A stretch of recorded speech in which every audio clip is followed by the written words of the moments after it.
C'est aujourd'hui seulement une citerne est venue. Tout le quartier, le grand quartier qui est plus grand, je ne sais pas c'est combien de milliers de personnes, c'est une seule citerne. Ça peut faire quoi? Ça peut faire quoi? Pour ne pas perdre son compteur d'eau, certains sont obligés de prendre des dispositions, tandis que d'autres ont le dos au mur. Même chez nous ici, il y a 2 compteurs qui ont été enlevés, même avant-hier. Sous prétexte que ces personnes ne payent pas de factures. Mais nous n'avons pas d'eau, vous voulez que nous payions les factures comment? Nous n'avons pas d'eau. Tout l'argent que nous recevons, nous prenons pour acheter de l'eau. Et ils vont même jusqu'à fermer les forages qui nous vendent un peu d'eau dans les petits secteurs. Un bidon à 50, un bidon à 100 francs. La SODECI se plaint que ces personnes-là vendent de l'eau. Mais s'ils ne font pas ça, de vous à moi, 8 bidons à 1500 francs, pour des familles qui ont de nombreux enfants, nous vivons comment? Bon, les factures viennent, et souvent ça ne vient pas. On est obligé de partir à la SODECI là-bas pour aller demander si on a des factures. Ils nous sont des factures et il y a des chiffres là-dessus qu'on doit payer forcément.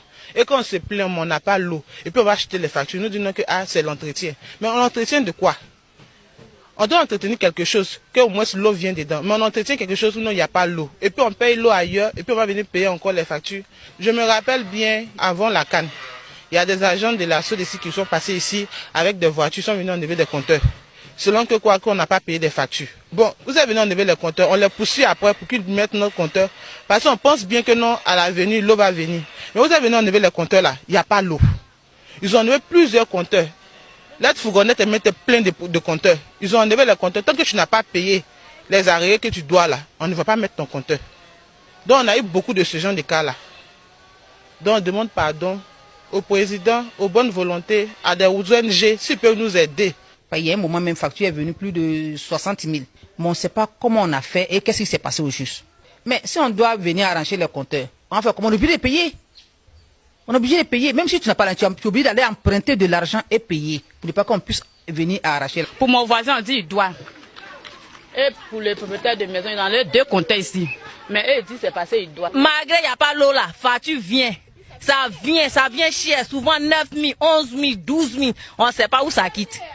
Mais on paye quand même. Quand on ne paye pas, on vient prendre nos compteurs pour aller. Les factures viennent toujours. C'est ce qui nous énerve là même. Les factures viennent alors qu'on n'a pas l'eau. Madame Kone Safiatou témoigne à notre micro qu'avant la CAN 2023, l'eau sortait des robinets en goutte à goutte, même à des heures tardives. Si ça vient au fond, c'est que ça minue. On dit citerne d'eau vient au quartier ici, mais ça n'arrive pas chez nous. Ça n'arrive pas chez nous. Et puis seulement une fois dans le mois. Franchement, on dit c'est pas juste, on est fatigué. Même si ça vient, on dirait quelqu'un qui est en train de pisser.